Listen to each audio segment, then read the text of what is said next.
semakin larut dalam kesendiriannya, hingga tiba-tiba dia tersentak. Ingatannya pada sebuah tempat telah menumbuhkan gagasan pada dirinya.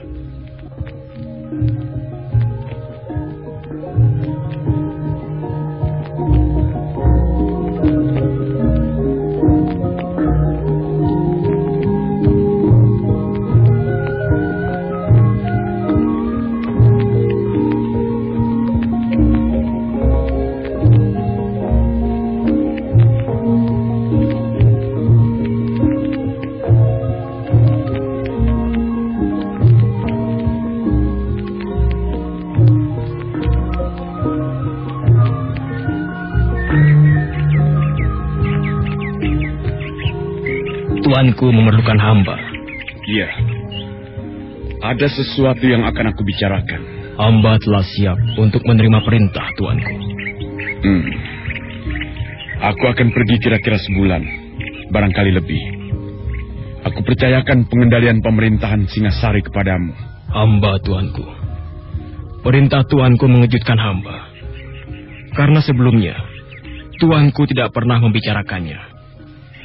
Jika hamba diperkenankan untuk mengetahui, kemanakah Tuan Sri Baginda akan pergi? Sebelumnya memang tidak pernah aku rencanakan di Posari. Keinginan itu datang mendadak. Aku akan pergi ke Karautan. Karautan? Iya.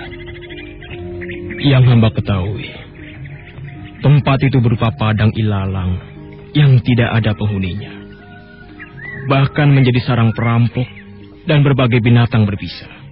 Lupakah kau bahwa ada orang yang pernah dijuluki singa liar dari padang Karautan? Hamba, tuanku. Hamba hampir saja lupa. Tuanku Sri Baginda yang pernah mendapatkan julukan itu. Dengar di Posari. Sudah lama aku tidak menengok tempat itu. Aku ingin tinggal di tempat itu untuk beberapa saat lamanya. Ampun, tuanku. Tempat itu bukan tempat yang menyenangkan untuk ditinggali. Apalagi untuk bercengkerama.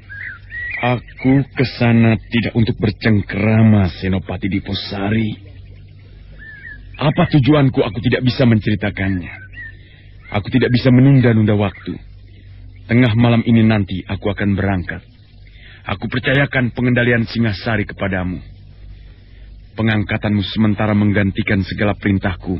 Akan aku lambari sebuah surat kekancingan yang akan diundangkan kepada segenap narapraja. Juga wakil pemerintahanku di Kediri, yang saat ini berada di tangan Rangga Lampitan. Atas namaku, kau harus menjaga ketentraman negara, ketentraman kota raja, dan ketentraman istana, serta menjalankan roda pemerintahan. Nah, adakah yang ingin kau bicarakan? Hamba, tuanku. Hamba akan menjalankan segala perintah, tuanku. Namun sebenarnya, ada sesuatu yang akan hamba sampaikan. Katakan. Soal Kiai Parajigading. Ada apa dengan Kiai Parajigading? Ampun, tuanku. Sebenarnya hamba merasa heran. Karena menurut pendapat dan penglihatan hamba, tuanku belum melakukan sesuatu tindakan terhadap Kiai Parajigading. Orang yang berada di belakang Lambung dan Samberwulung, yang telah berani mencoba merampok keris Empu Gandring itu. Rupanya kau selalu mengamat-amatiku di Posari. Hamba, tuanku. Bahkan jika hamba tidak salah, tuanku baru saja memerintahkan kepada Kiai Parajigading itu menghubungi seseorang untuk melarung keris Empu Gandring. Kau ternyata tahu cukup banyak, Senopati di Posari. Siapa yang telah memberitahumu?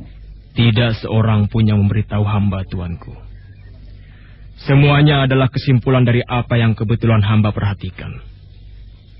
Tuanku, tampaknya sebagai senopati yang tuanku pilih untuk mewakili tuanku menyelenggarakan pemerintahan, selama Sri Baginda tidak ada, rasanya hamba berhak mengetahui persoalan Kiai Parajigading. Kau benar di Posari. Kau memang berhak mengetahuinya. Dugaanmu benar bahwa Parajigading berada di belakang Lambung dan Samberwulung. Parajigading telah mengakui. Jika hamba diperkenankan mengetahui, lalu tindakan apa yang telah tuanku ambil terhadap orang itu? Tampaknya tuanku tidak menjatuhkan hukuman kepadanya. Aku mengerti mengapa kau menggugat seperti itu di Posari. Akan tetapi aku juga meminta kau mengerti jika aku memaafkannya. Alasan apa yang tuanku pergunakan untuk memberi maaf Paraji Gading? Sebenarnya lah, aku merasa orang yang bernama Paraji Gading itu telah menghinaku. Seharusnya aku tidak memberi maaf kepadanya. Bahkan aku akan menjatuhkan hukuman mati kepadanya melalui tanganku sendiri. Akan tetapi, Ken Umang memintakan maaf untuknya. Tuanku mengampuninya? Iya. Tuanku, apakah hamba diperkenankan untuk menyampaikan kecemasan hamba kepada tuanku? Katakan di Posari. Tanpa bermaksud mencampuri kehidupan rumah tangga tuanku. Namun hamba lihat, istri tuanku yang tua, Tuan Putri Kendedes, berada dalam bahaya. Lebih-lebih karena dalam waktu yang cukup lama tuanku akan pergi meninggalkannya. Tidak ada bahaya itu di Posari. Kau hanya dibayangi oleh penilaianmu sendiri yang terlampau berlebihan. Hamba merasa tidak menilai terlampau berlebihan, tuanku.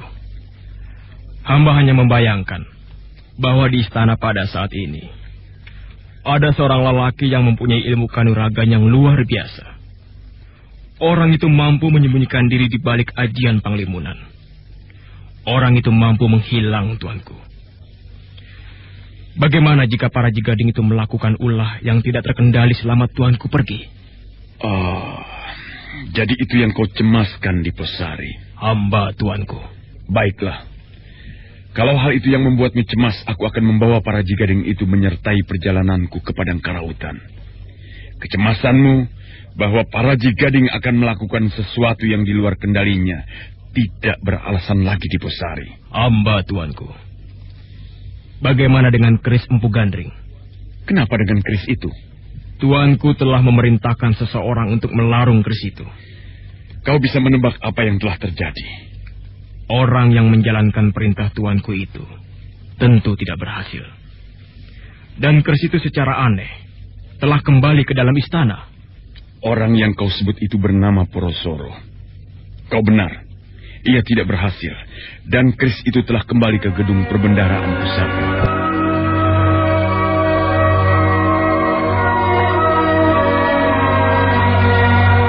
Pembicaraan terus berlanjut. Berbagai hal dibahas oleh Sri Baginda dan Senopati Diposari. Secara khusus, Sri Baginda meminta kepada Diposari untuk melipat gandakan penjagaan terhadap gedung pusaka. Ken Arok tidak ingin apa yang dilakukan oleh Ken Umang itu terulang kembali.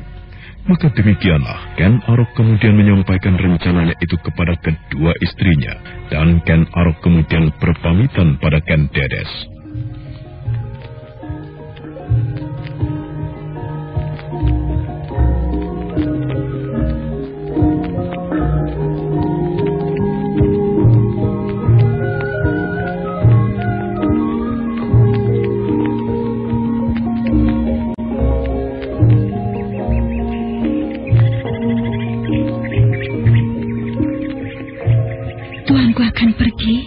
Benar, Kendedes.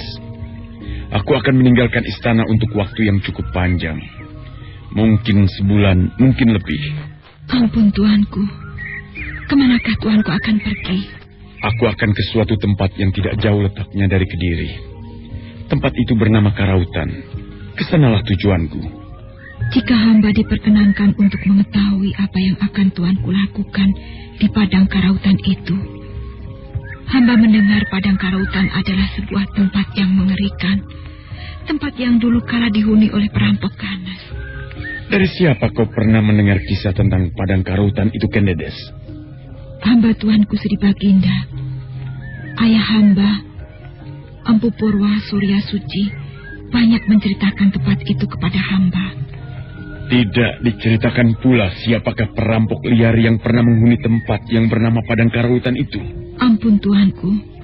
Hamba tidak tahu yang tuanku maksudkan. Baiklah kalau memang kau tidak tahu. Apa keperluanku ke Padang Karautan, sebaiknya kau tidak perlu mengetahuinya, Ken Dedes. Aku harus meninggalkan pesan kepadamu. Jaga dirimu baik-baik. Ingat bahwa kau pada saat ini sedang mengandung bayi keturunanku. Hamba tuanku. Kau tidak perlu memikirkan apa-apa, Ken Dedes. Kau harus menenangkan diri. Hamba akan melakukannya, tuanku. Meski hamba masih merasa cemas atas sebuah ganjalan. Ganjalan apa? Apakah tuanku Sri Baginda akan singgah ke padepokan Dandang Kandaga di kaki Gunung Gangsir itu? Kenapa? Hamba mohon, tuanku janganlah singgah ke sana. Kenapa, Ken Dedes? Biarlah Anusapati anakku merasa tenang berada di tempat itu, tuanku. Setelah berpamitan kepada Ken Dedes yang hamil muda, mengandung benih dari Ken Arok, Ken Dedes menuju ke keputren lainnya, ke keputren yang dihuni oleh Ken Umang. Dan tanpa berbelit-belit, Ken Arok langsung mengatakan keperluannya. Tuanku akan pergi? Iya.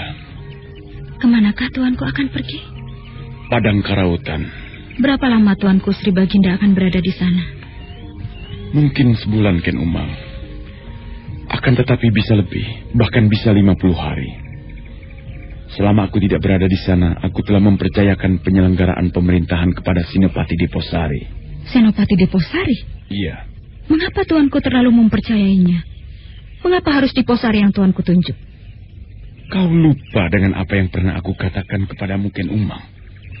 Jangan kau mencampuri urusan pemerintahanku. Jika aku memutuskan menunjuk Diposari untuk menyelenggarakan pemerintahan selama aku berhalangan, aku sudah mempertimbangkannya masak-masak.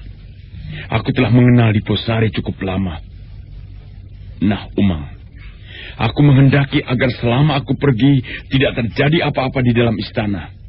Apa yang kau lakukan di dalam gedung pusaka, jangan sampai hal itu terulang kembali.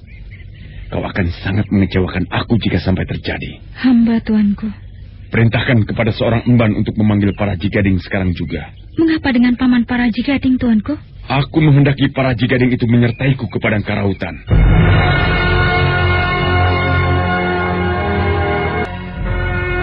Maka demikianlah pada tengah malam itu pula, Ken Arok yang diiringi oleh para Jigading yang masing-masing menggunakan seekor kuda telah meninggalkan istana. Di gerbang diantar dengan penghormatan penuh oleh para prajurit yang melakukan tugas kawal istana.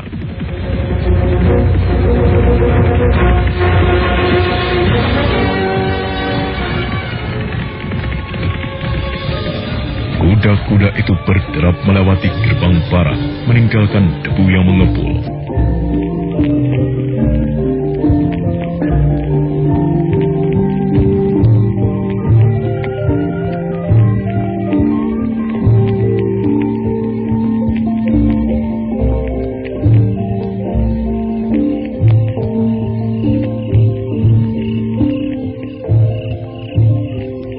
Sekarang telah menjadi seorang raja, tuanku. Jangan bercanda kau, Panengger.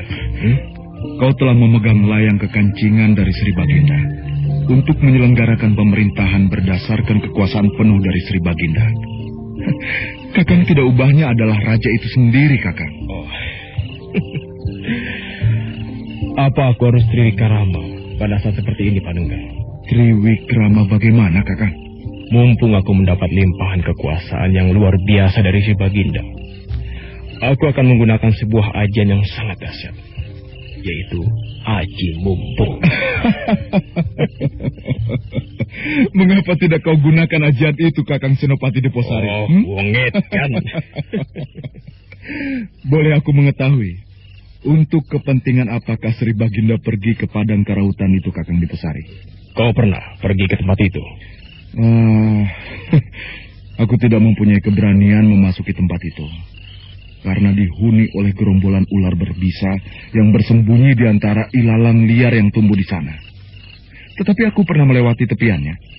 Tampaknya tuanku Sri Rajasa itu sedang berusaha mengenang dan menelusuri masa silamnya.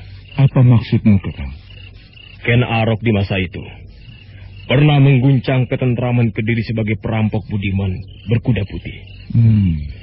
namun juga dengan sebuah sebutan yang menggetarkan, singa liar dari padang karautan. Nah, kau pernah mendengar nama itu bukan? Kalau begitu, boleh dikata Sri Baginda sedang menengok kampung halamannya, kakek. Bukankah kau sedang tidak bertugas pada malam ini, Adi Panengger? Apa yang akan kau lakukan di istana? Di wismaku ada seorang tamu yang sebenarnya ingin bertemu denganmu, Kakang. Siapa? Brahmana Loh Gawe. Raut wajah Senopati Diposari nampak berubah. Gambaran dari rasa kagetnya. Sudah lama sekali Diposari tidak bertemu dengan Brahmana Loh Gawe. Bahkan pernah bertanya-tanya berada di mana Brahmana Loh Gawe saat itu. Sekarang Panengger mengatakan Brahmana Loh Gawe ingin bertemu dengannya.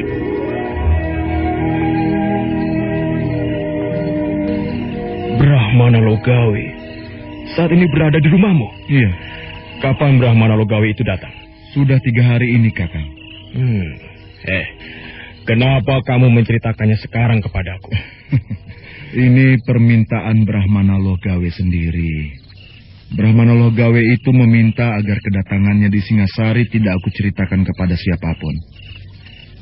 Sekarang aku menceritakan kepada Kakang karena Brahmana Loh Gawe telah memintanya. Baiklah. Aku akan menyelesaikan beberapa hal lebih dulu.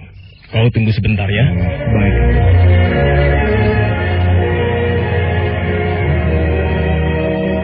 Masih ada beberapa hal yang harus dikerjakan oleh Senopati Diposari, yaitu membagi-bagikan tugas serta memberikan pengarahan kepada beberapa senopati muda dan lurah prajurit untuk menjaga ketentraman istana.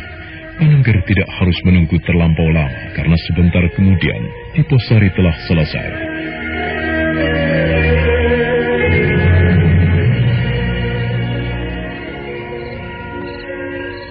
Baktiku, Bapak. Aku terima, anak mas. Kedatangan Bapak Brahmana Loh Gawe benar-benar mengejutkan saya.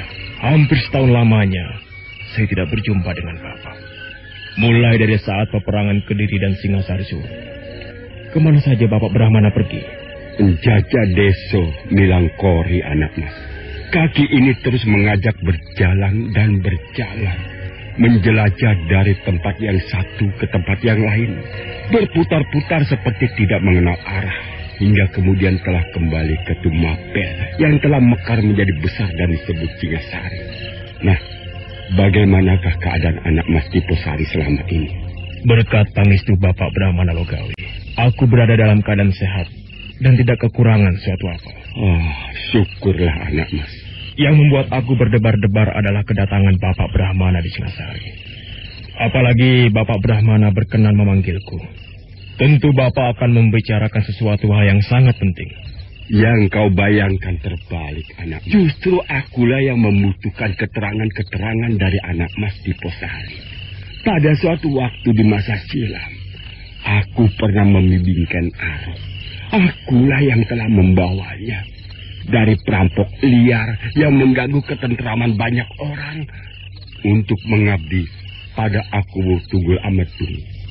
Namun perkembangannya membuatku terkesima dan rasa-rasanya sulit mempercayainya. Ken Arok itu benar-benar seorang pemuda yang luar biasa. Hanya seorang manusia yang kasinungan kaluwihan yang mampu menggapai singgasana tertinggi seperti itu. Namun sebagai orang yang mengenal siapa Ken Arok itu dengan baik, aku tetap saja menyimpan kecemasan. Aku bisa mengerti, Bapak. Kemana Sri Baginda itu perginya? Oh, Bapak Brahmana melihatnya? Aku sedang berada di halaman alun-alun ketika Sri Baginda itu pergi. Sri Baginda ke Padang Karautan, Bapak. Padang Karautan? Benar, Bapak. Aku mengenal tempat itu. Di sanalah dulu Ken Arok bertapa, melakukan laku prihatin yang kemudian menyebabkan ia menerima wahyu. Sri Baginda tidak menceritakan apa keperluannya kepada anak mas? Tidak, Bapak Brahmana. Menarik sekali. Barangkali Bapak Brahmana justru mempunyai gambaran Apa yang kira-kira dilakukan Sri Baginda di tempat itu? Aku tidak tahu, anak mas. Meski firasatku mengatakan Sri Baginda tentu akan melakukan mesubrata di tempat itu.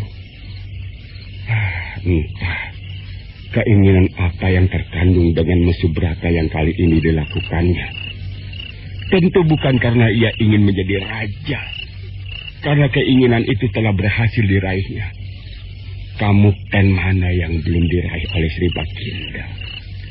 Apalah arti kamukten itu jika di dalam hati Sri Baginda bersarang biang keresahan? Biang keresahan apakah yang anak mas Panengger maksud? Aku sekedar menduga-duga Bapak Brahmana Logawe. Akan tetapi mungkin Kakang Senopati Diposari bisa menjelaskan kepada Bapak Brahmana. Bagaimana anak mas Senopati Diposari? Sebenarnya lah Panembahan, Sri Baginda saat ini sedang bingung bagaimana caranya memisahkan diri dari keris Empu Gandring itu. Memisahkan diri dari keris Empu Gandring?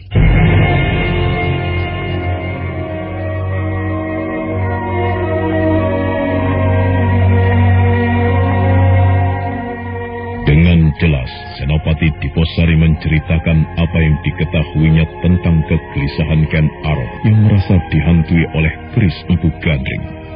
Brahmana Logawe mendengarkan cerita itu dengan penuh perhatian, serasa tidak ingin kehilangan satu kalimat pun dari mulut Senopati Diposari. Brahmana Logawe manggut-manggut. Mata tua itu terpejam untuk beberapa saat lamanya.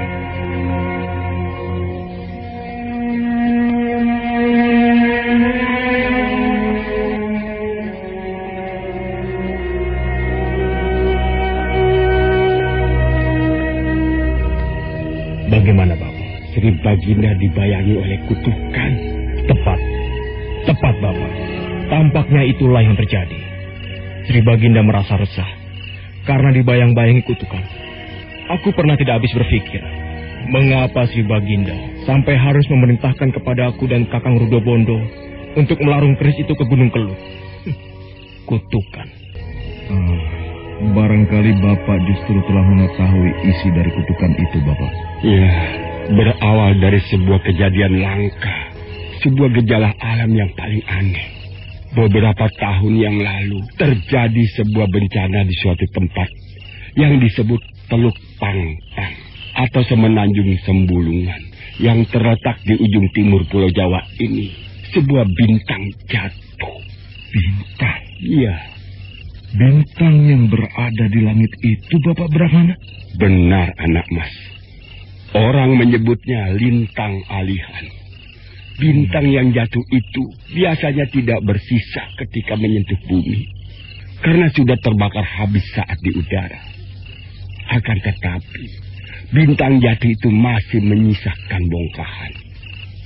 Benda itulah yang menimbulkan malapetaka yang sangat mengerikan. Kabut yang muncul dari bongkahan logam itu meminta banyak korban. Bukan hanya manusia, akan tetapi juga binatang. Anak Mas Ken Arok dibantu oleh seorang sahabatnya yang bernama Kamswara, serta ada di antaranya adalah Empu Gandring dan kawan-kawan, telah berhasil menguasai bongkahan logam itu. Nah, benda itulah yang kemudian oleh Ken Arok diserahkan kepada Empu Gandring untuk diraut menjadi sebuah keris. Menurut ceritanya, Ken Arok yang tidak telaten dengan kelambanan Empu Gandring membunuh empu itu dengan keris buatannya yang belum selesai. Empu Gandring mati penasaran. Namun, sebelum kematiannya, Empu Gandring sempat menjatuhkan kutukan. Apa kutukan itu, Bapak? Keris itu akan balas membunuhnya. Itu salah satu di antaranya. Di samping keris itu masih akan merenggut 7 nyawa yang lain. Di antaranya adalah anak keturunannya sendiri.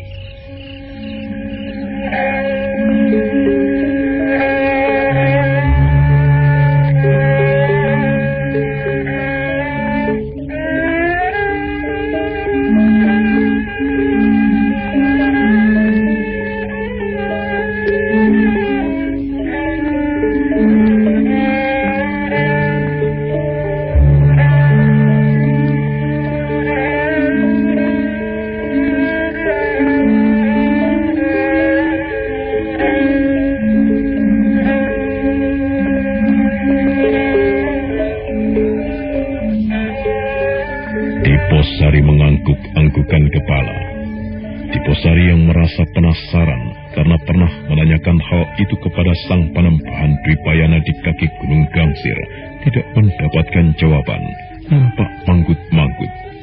Namun keresahannya mempuncah. Sedangkan Senopati Panengger nampak merenungkan sesuatu.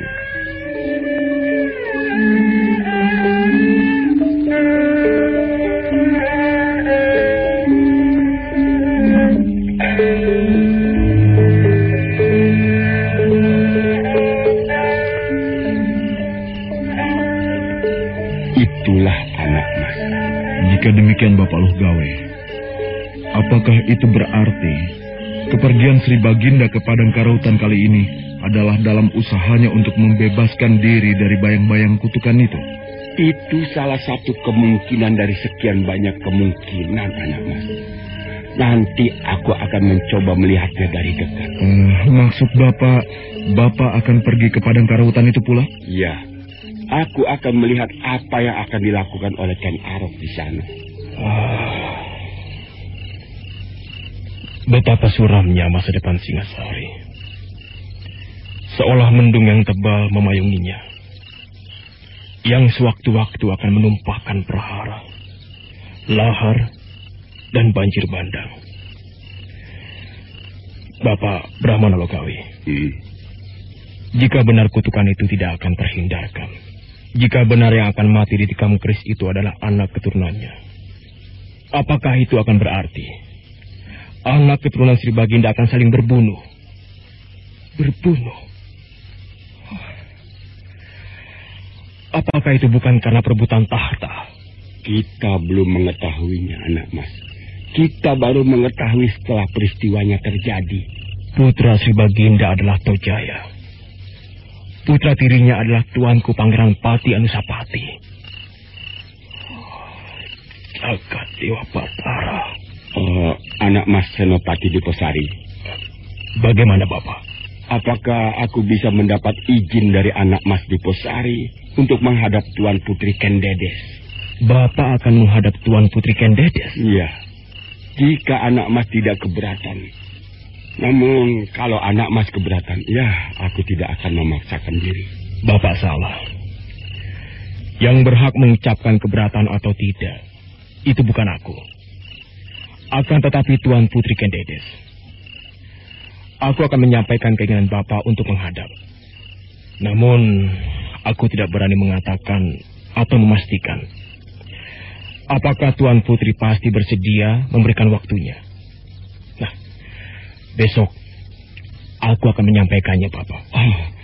Terima kasih, anak mas.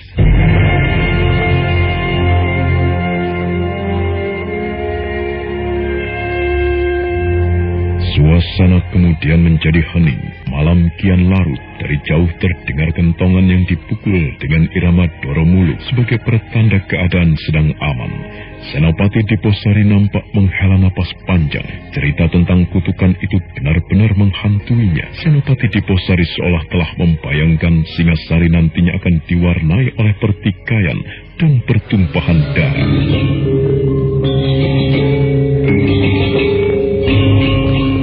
Keesokan harinya, Senopati Diposari menyampaikan permohonan Brahmana Lohgawe kepada Kendedes.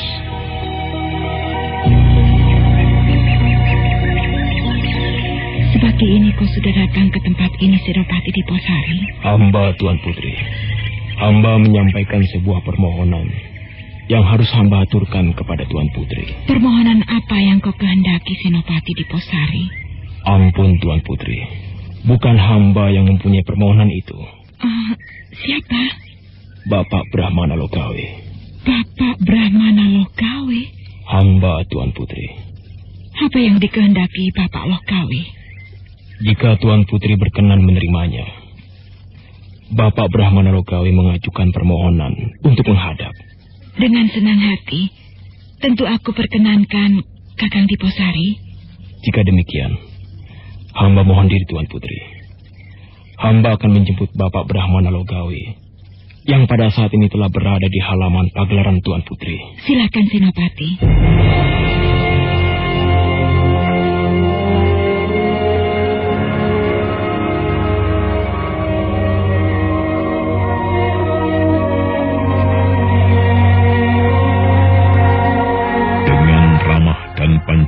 wajah yang tulus, Ken Dedes menerima kehadiran Brahmana Loh Gawe di Puri Keputra. Diposari yang mempunyai beberapa kewajiban yang harus segera ditangani, meninggalkan Puri Keputran Ken Dedes menuju istana. Ketajaman mata hati Brahmana Loh Gawe lagi-lagi melihat bahwa ada sesuatu yang luar biasa pada Ken Dedes, sebuah teja yang seolah-olah tidak dimiliki oleh sembarang orang.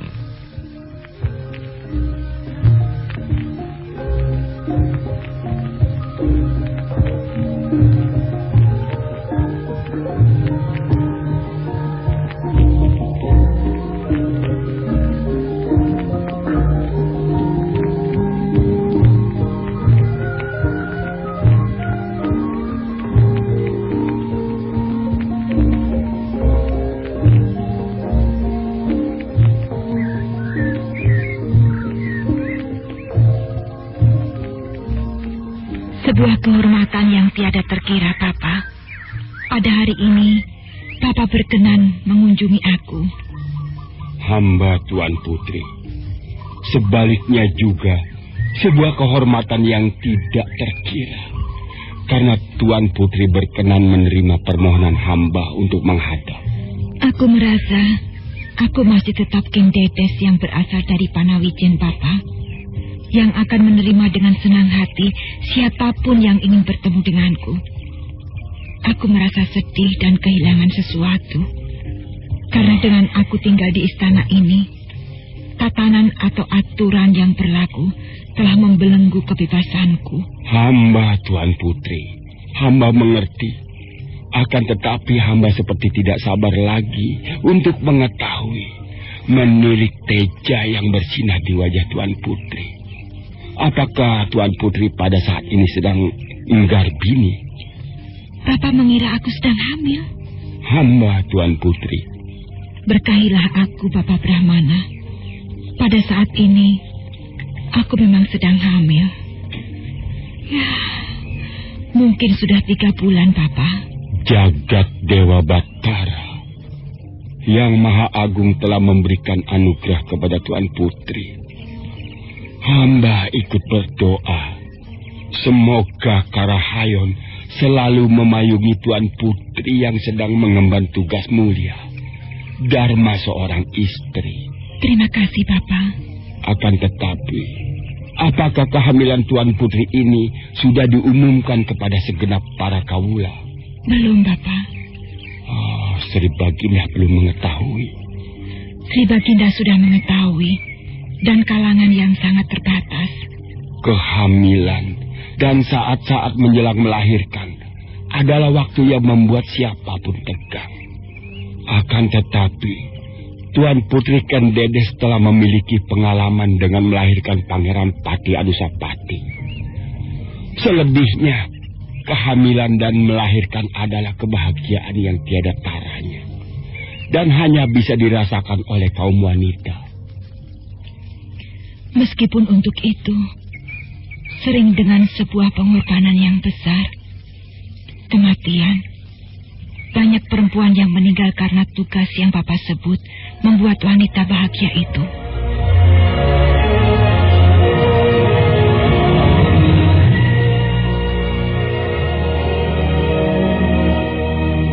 Pembicaraan kemudian terus berlanjut yang berkisar pada hal-hal yang ringan, hingga kemudian meningkat dan sampailah saatnya Brahmana Loh Gawe mengutarakan apa keperluannya.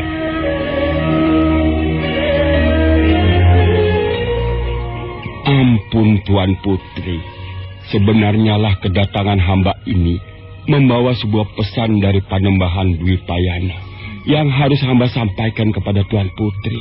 Bapak Loh Gawe baru saja dari Padepokan Dandang Kandaga di kaki Gunung Gangsir itu. Benar. Pesan apakah yang Bapak bawa untukku? Sebenarnya pesan itu berupa kesimpulan pembicaraan hamba dengan Panembahan Dwi Payana yang dibayangi kecemasan atas masa depan Tuan Putri atau masa depan putra-putra Tuan Putri serta menyangkut masa depan Singasari. Kesimpulan apakah itu, Bapak Loh Gawe? Tentang keris Empu Gandri. Kenapa dengan benda itu? Bukankah itu hanya sebuah benda? Seyogianya Tuan Putri mengamankannya. Mengapa, Bapak? Sulit untuk menerangkannya, Tuan Putri. Namun keris itu memang mempunyai pengaruh dan kekuatan yang buruk. Keris itu secara halus mengendalikan tindak tanduk Sri Baginda. Di samping benda itu akan menjadi bayang-bayang buruk di masa yang akan datang. Nah, itulah sebabnya Tuan Putri harus mengamankannya. Harus aku terjemahkan dengan cara bagaimana yang Bapak sebut mengamankan itu? Apakah aku harus mencurinya? Aku harus menyimpannya? Atau bagaimana, Bapak? Kalau aku harus mencurinya, aku tidak mau. Aku tidak pernah melakukan perbuatan yang seperti itu.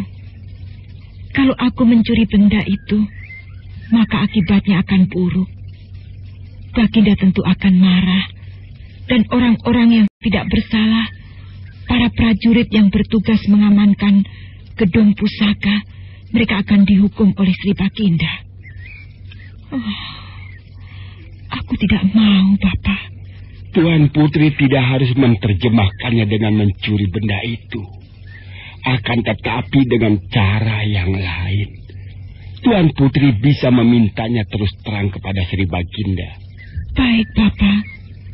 Namun, bagaimana dengan aku?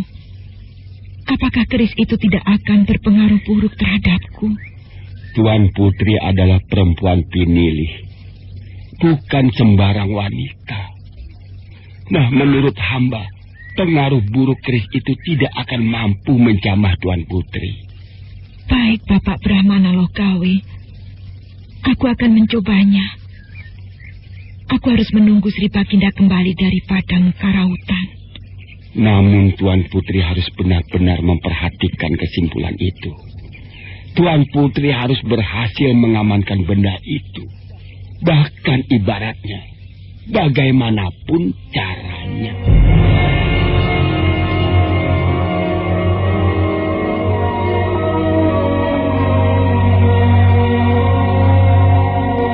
Malam berikutnya tiba di rumah Senopati Panengger. Diposari dan Panengger asik berbincang-bincang dengan Brahmana Lokawi.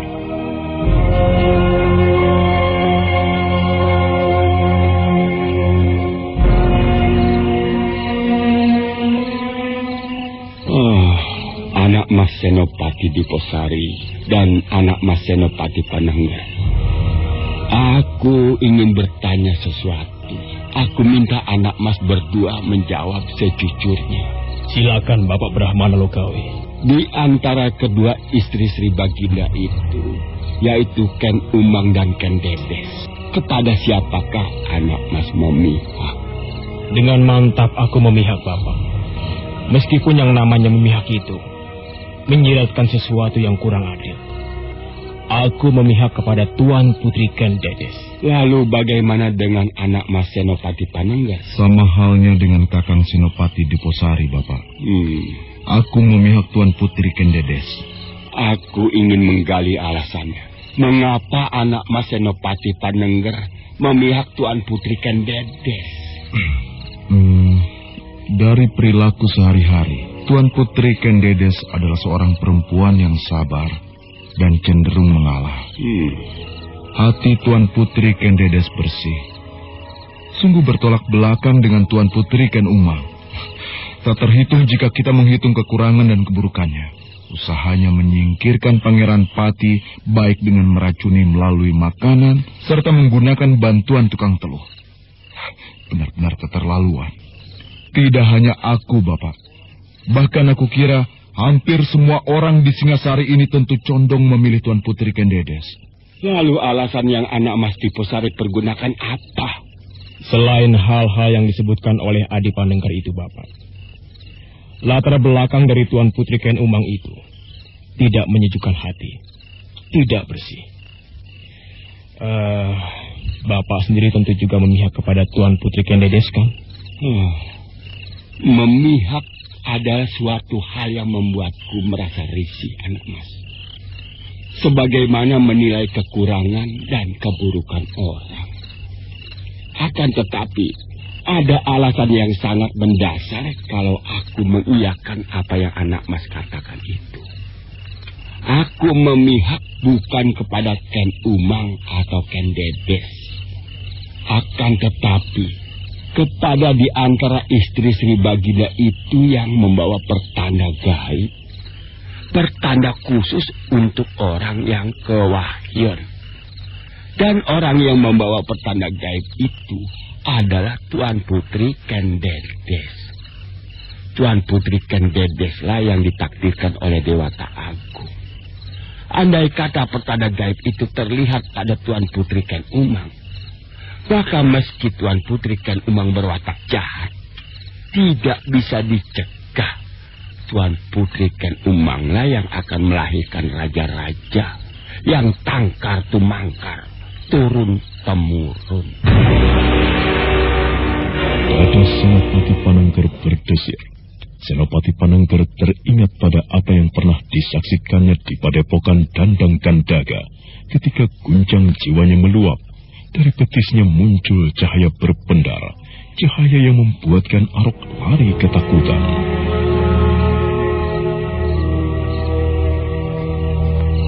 Bapak Brahmana, apakah yang dimaksud pertanda gaib pada Tuan Putri Ken Dedes itu?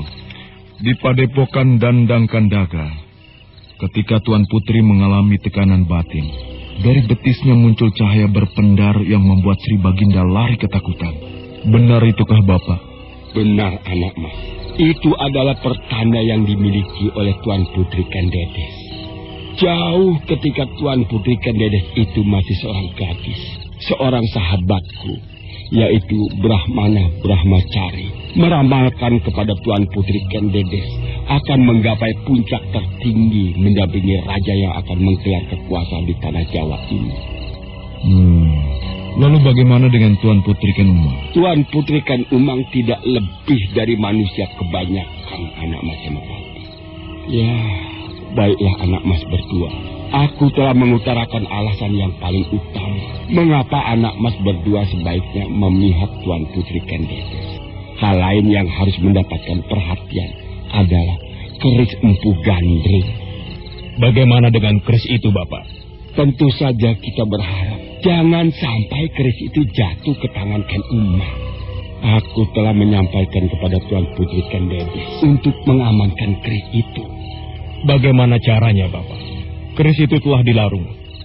Namun keris itu kembali. Keris itu akan dilebur melalui kemampuan seorang pandai besi, Empu Keris, yang bernama Poroso. Namun keris itu juga kembali. Apa yang anak mas katakan itu tidak menutup kemungkinan siapapun menjadi liar karena memegangnya. Anak mas, aku berharap Tuan Putri Ken Dedes yang berhati bersih, yang ketempatan wahyu itu akan mampu menguasai keris yang mengerikan itu. Sudah tengah malam, anak. Sekarang izinkanlah aku minta diri. Aku akan melanjutkan perjalanan lagi. Apa yang dilakukan Ken Arok bekas asuhanku itu membuat aku penasaran. Aku ingin melihat apa yang diperbuatnya di Padang Karautan. Padang Karautan itu jauh sekali, Bapak. Hampir mendekati Kediri. Kalau Bapak bersedia, Bapak bisa membawa kudaku. Terima kasih, anak mas. Akan tetapi aku tidak biasa berkuda, anak mas. Jika aku berkuda, mungkin aku akan terpelanting jatuh. Biarlah aku berjalan saja. Jarak yang sejauh manapun, jika ditempuh meski dengan berjalan, makin lama akan semakin dekat. Jarak yang dekat tidak akan kita capai kalau kita tidak mau beringsut. Bukankah demikian, anak mas?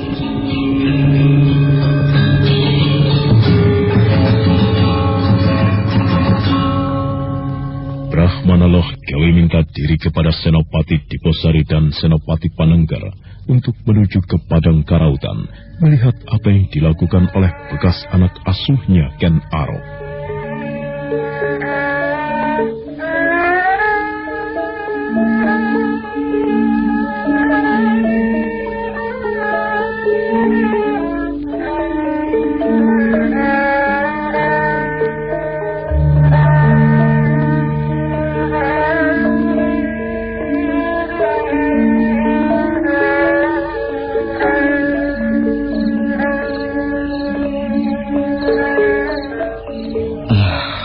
orang tua yang aneh. Apa anehnya, Panenggar? Orang mempunyai kesenangan itu lumrah. Ada yang menyenangi adu jago, ada yang mempunyai kesenangan bermain perempuan, lumrah.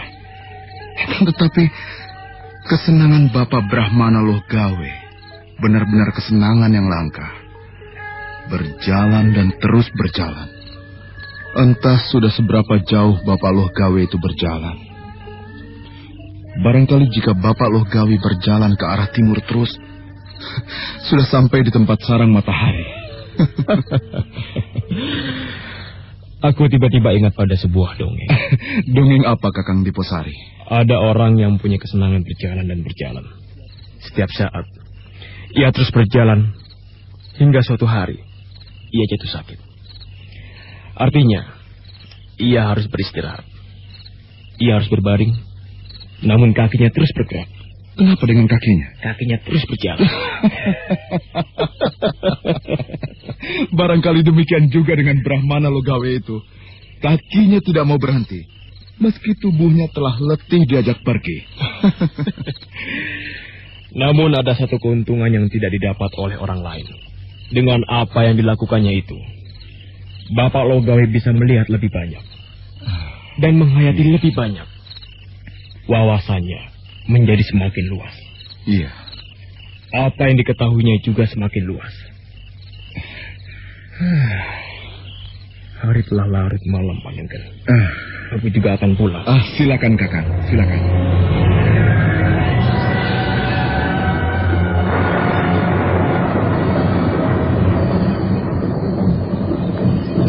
Padang Karautan. Kau ingat dengan tempat ini, para Jegading? Hamba tuanku, hamba tidak akan lupa. Apa yang kau katakan? Kau tidak akan lupa itu, para Jegading. Tuanku telah mengetahuinya. Di tempat ini aku dulu hampir membunuhmu. Kau dengan gerombolan perampokmu menyandera gadis keponakanmu sendiri. Satu persatu gerombolan perampok itu aku bantai. Hanya kau dan murid keponakanmu yang bernama Hesti Rajasa itu yang aku maafkan. Itu pun karena Kameswara memintakan ampun untukmu. Kau tahu bagaimana dengan bangkai-bangkai para perampok yang lain itu, para Jegading? Hamba tidak tahu, tuanku. Kalau kau siangi lebatnya ilalang itu, barangkali kau akan menemukan tulang belulangnya. Itu pun kalau masih ada. Sebab serigala mungkin berebut dulu dengan pelapukan dan pembusukan yang terjadi pada bangkai-bangkai mereka. Nah, itu suara yang paling akrab yang aku senangi. Aku akan menjawab salam hangat itu.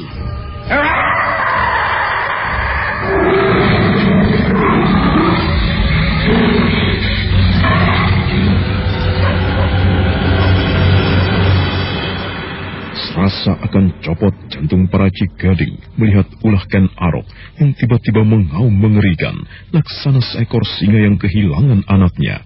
Auman yang menggetarkan itu mengejutkan segerombolan serigala yang mengendap-endap mendekati tempat itu. Gerombolan anjing liar itu berlarian salang tunjang berebut hidup.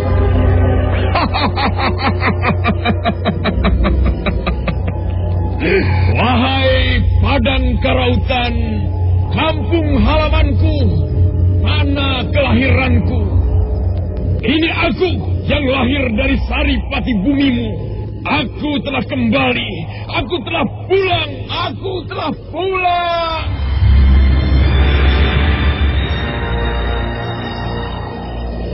Hei, Padang Karautan, sambutlah kehadiranku kembali di pangkuanmu dengan degup jantungmu yang gegap gempita.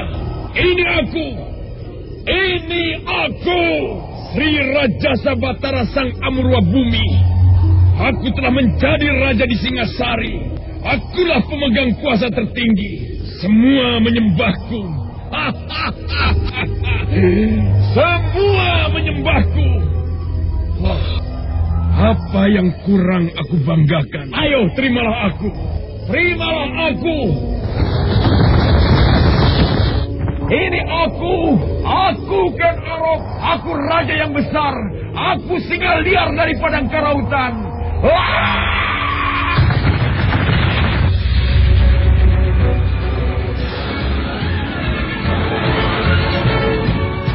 Para Raji Gading menggigil di tempatnya berdiri, menyaksikan Ken Arok yang tiba-tiba liar dan tidak waras.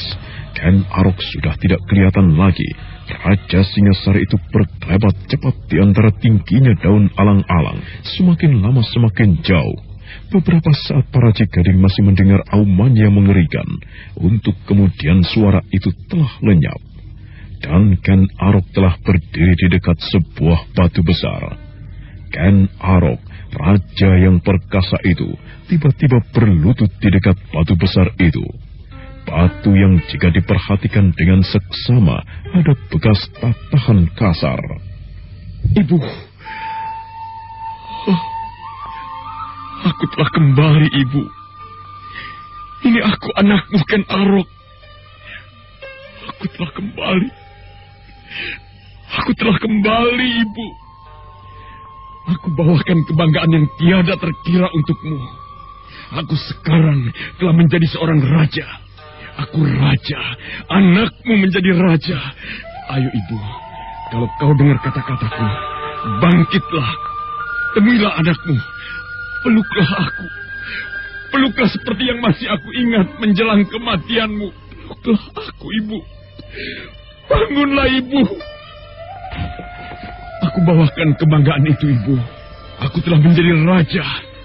Aku sekarang menjadi raja. Oh, bangkitlah, ibu. Peluklah aku. Aku haus. Aku haus, ibu. Ayo susuilah aku. Peluklah aku. Itulah gambaran masa silamnya, seorang Ken Arok yang kehilangan kasih sayang. Raja Singasari itu menangis, suatu hal yang tak pernah dilakukannya kepada batu yang berada di depannya, di mana dia memendam jasad ibunya. Ken Arok merintih memelas. Beberapa saat Ken Arok itu larut, namun kemudian Ken Arok tiba-tiba berdiri. Ampun, Gandring! Setan denganmu, aku akan membuktikan kepadamu. Aku tidak bisa kau jamah. Kutukanmu hanyalah angin lewat.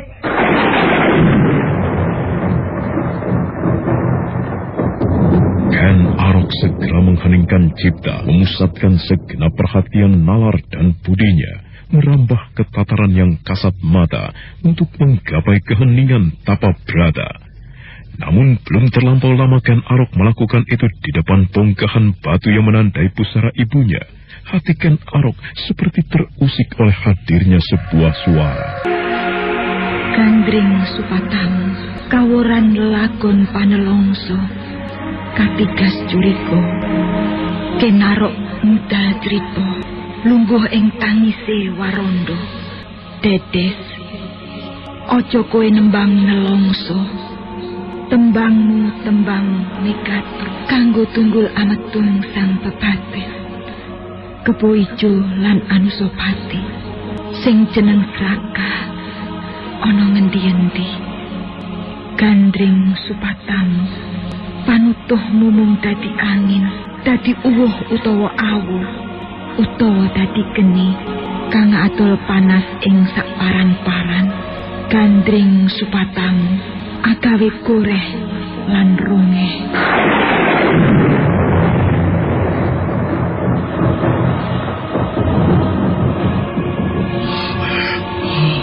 Keparat. Mengapa suara itu muncul lagi? Mengapa suara itu selalu menghantuiku? Pikiranku sudah tidak waras. Aku tidak boleh mempedulikannya. Persetan! Betapa sulitnya memusatkan diri, menggapai suatu keadaan hening cipta. Bayangan yang lain lagi tiba-tiba muncul dan menyeruak.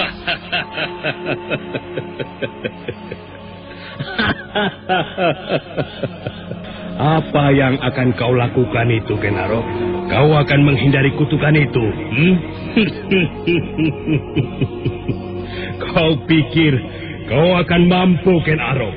Kau tidak akan bisa menghindarinya. Kelak akan tiba saatnya seseorang datang kepadamu dengan menjinjing keris Empu Gandring dan menikamkan ke perutmu. Ususmu akan terburai dan terbabat oleh keris itu. Kau tidak akan bisa menghindar dari buah yang harus kau petik, karena kau telah menanam pohonnya, Ken. Persetan denganmu, Kebo Ijo. Kau! Aku tidak bisa membiarkan kau bebas dariku, Ken Arok. Aku akan selalu membayangimu kemanapun kau berada. Aku akan menjadi hantu abadi yang selalu membayangimu, Ken Arok. Kau Kebo Ijo.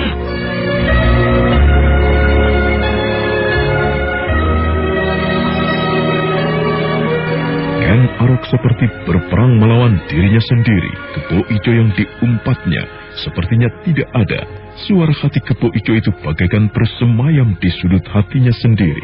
Ken Arok semakin menjadi dalam memusatkan diri, sementara keringat mengembun di keningnya.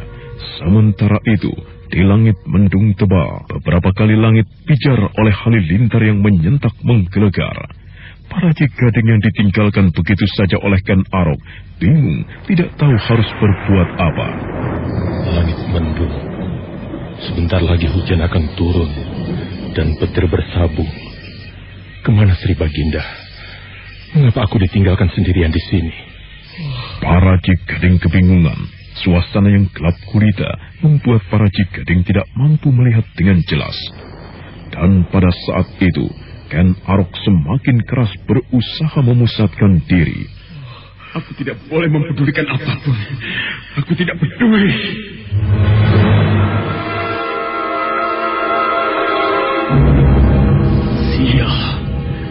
Sia.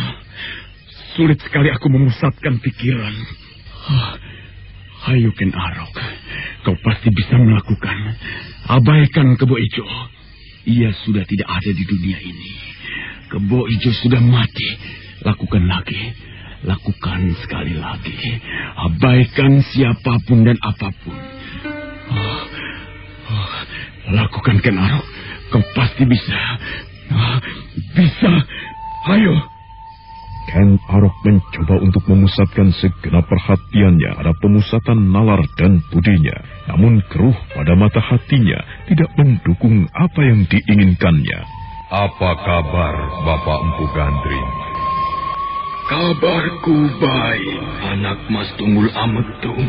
Mengapa anak Mas berada di tempat ini? Di alam kematianku, udara terasa gerah, Bapak. Itu sebabnya aku berangin-angin di sini.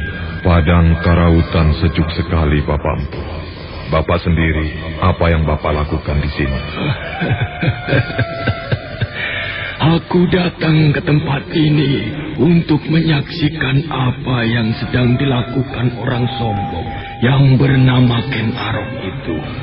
Lihatlah anak Mas aku Tunggul Ametung, apa yang dilakukan orang itu. Ia sedang berusaha melepaskan diri dari bayang-bayang kita, Bapak. Ia pikir ia akan mampu melakukan itu. Anak Mas Tunggul Ametung benar. Ia sedang berusaha melepaskan diri dari bayang-bayang kutukan yang telah aku jatuhkan. Ia pikir bisa.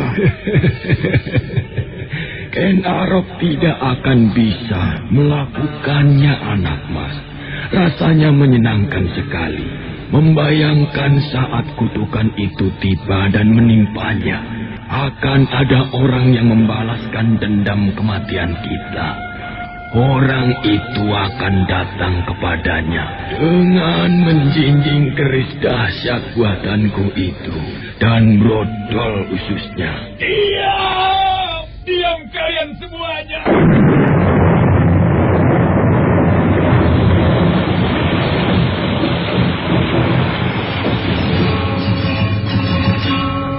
Hujan pun turun dengan derasnya. Ken Arok yang nafasnya terpacu, tersengal-sengal oleh gangguan angan-angannya, menengadahkan kepala, membiarkan tubuhnya, membiarkan wajahnya atau sekujur tubuhnya basah kuyup, dan jiwanya menggelegak lepas.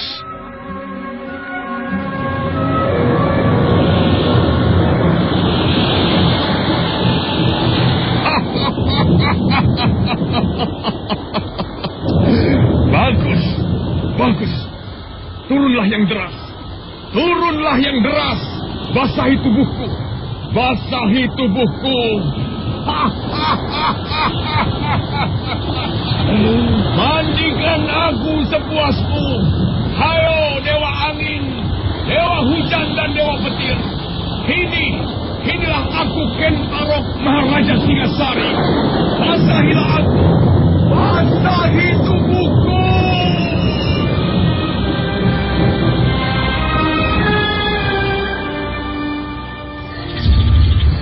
Mengapa kau masih tetap berada di situ, Parajigadi? Hamba tuanku. Hamba menunggu tuanku. Mengapa kau tidak pergi saja? Ampun tuanku. Pertanyaan tuanku aneh. Bukankah kau bisa pergi? Bukankah kau tidak senang dengan tempat ini? Tempat ini hanya ilalang yang kalau diguyur hujan tidak menyediakan tempat bagi kita untuk berteduh. Tempat ini dihuni banyak sekali ular. Hei, Parajigadi. Hamba tuanku. Jangan diam di situ. Jawablah mengapa kau masih berada di situ. Hamba tuanku. Sri Baginda telah mengajak hamba jauh-jauh dari Singasari hingga ke tempat ini. Pertanyaan itu membuat hamba bingung. Parajigadi menjadi semakin kebingungan menghadapi sikap Ken Arok yang sangat aneh itu. Parajigadi justru terdiam. Kau tahu, Parajigadi, kenapa tempat ini mempunyai arti yang sangat penting bagiku? Hamba tidak mengerti, tuanku. Padang Ilalang inilah kampung halamanku. Tempat inilah tempat yang paling bersahabat dan akrab denganku. Jauh sebelum kau dan kawan-kawanmu dulu tinggal di Padang Karautan ini, aku telah menempatinya mulai dari masa kanak-kanak. Lihatlah, ilalang itu, ilalang yang tinggi melebihi tingginya orang, merupakan tempat perlindungan yang paling aman. Ken Arok kecil yang suka merampok dan mencuri itu sering tertawa geli jika segerombolan orang memburunya, dan kemudian mereka kebingungan jika telah masuk ke dalam padang ilalang.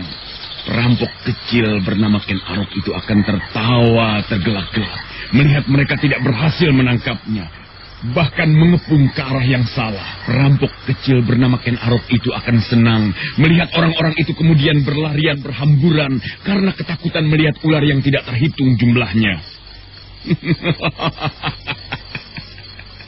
Tempat ini benar-benar menyenangkan sekali. Apa katamu tentang perampok atau maling kecil itu, Parajigadi? Ia perampok atau maling kecil yang luar biasa. Karena kelak di kemudian hari, ia bisa menggapai kedudukan tertinggi, menduduki tahta kerajaan. Benar. Itulah sebabnya daun-daun ilalang, atau gerombolan ular, atau apapun yang berada di padang ilalang ini semuanya bersorak gembira menyongsong kedatanganku. Aku anak asuh mereka. Aku anak asuh padang ilalang ini. Kembali membawa kamukten dan kebahagiaan yang paling tinggi, menjadi raja yang besar, raja yang Kung Binatoro berbudi bawa leksono. Apa katamu, Parajigadi? Hamba tuanku, hamba sependapat dengan tuanku. Akhirnya hamba mengerti untuk apa tuanku berada di tempat ini. Kau merasa sudah mengerti? Belum? Kau belum mengerti, Parajigadi. Kau belum mengerti. Kalau begitu, apakah hamba diperkenankan untuk mengetahuinya, tuanku? Belum. Belum waktunya. Belum saatnya kau mengerti, Parajigadi. 40 hari lagi, setelah aku selesai melakukan mesu berata di tempat ini, barulah kau akan mengerti.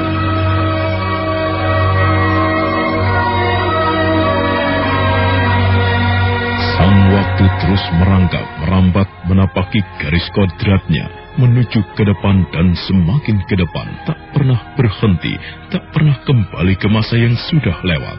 Di timur, semburat merah, matahari yang dikendalikan oleh Batara Surya akan segera merekah.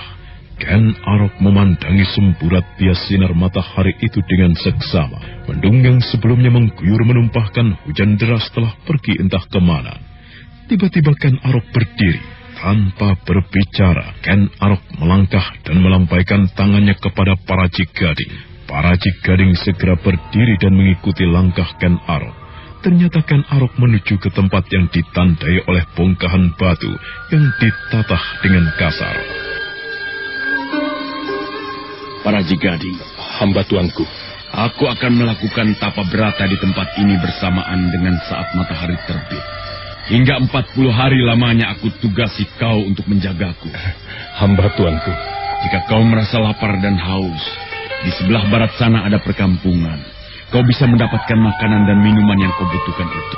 Tapi ingat, kau harus mendapatkannya dengan cara yang baik. Kau tidak boleh melukai hati rakyatmu. Mengerti? Hamba tuanku, hamba mengerti.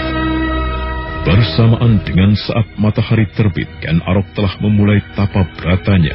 Raja yang pernah mendapat julukan sebagai singa liar dari padang karautan itu duduk bersila di dekat batu. Tangannya bersedekap dan wajahnya mengarah ke matahari terbit. Mata Ken Arok terpejam. Maka hari-hari pun lewat. Ken Arok semakin larut dalam kesuntukan sematinya.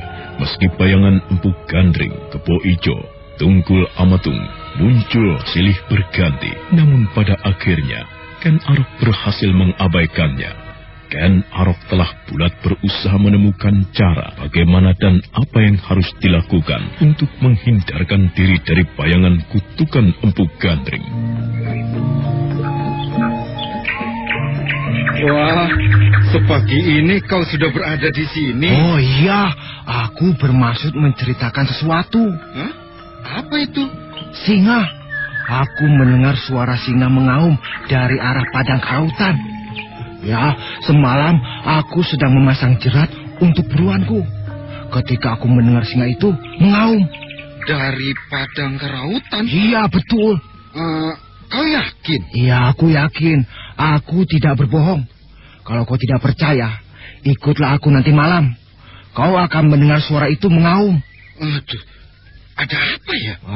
Dulu kita pernah melihat keanehan di padang karautan itu. Apakah sekarang kita akan menyaksikannya lagi? Apakah ini akan menjadi pertanda dari sebuah peristiwa besar yang akan terjadi? Peristiwa besar? Iya, dulu ada yang mengatakan ada hubungan antara keruntuhan Kediri dengan peristiwa ini.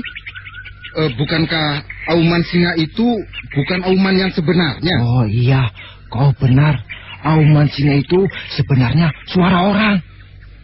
Memang aneh. Padang karautan ini memang aneh. Kadangkala aku mendengar suara angin yang menderu-deru, bagaikan pasukan hantu. Atau lolongan banyak sekali serigala. Mengerikan. Oh iya. Aku ingat pula malam itu. Ada cahaya terang menderang dari tengah-tengah padang. Entah cahaya apa itu, aku tidak tahu.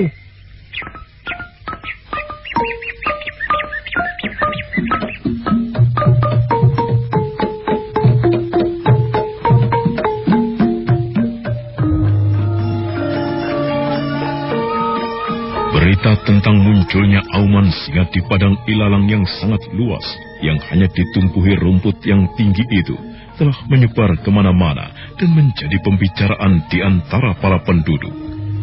Semua orang yang membicarakannya menjadi tegang, berdebar-debar. Dan pada umumnya mereka percaya sebuah keajaiban akan terjadi di padang itu, seolah merupakan ulangan dari apa yang pernah terjadi.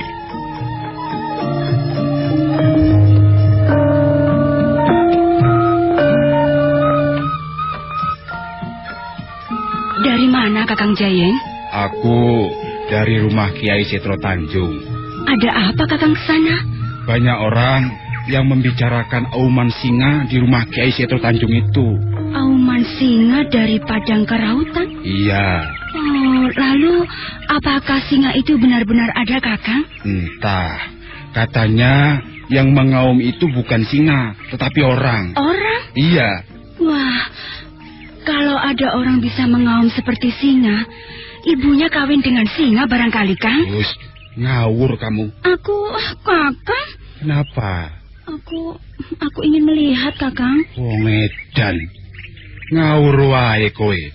Kamu ingin melihat yang mengaum di padang karautan itu? Yang laki-laki saja tidak ada yang berani melakukan. Loh, kok kamu perempuan neko-neko? Tetapi Kang, yang ingin melihat itu bukan aku. Loh, apa maksudmu? Tadi kamu mengatakan ingin melihat.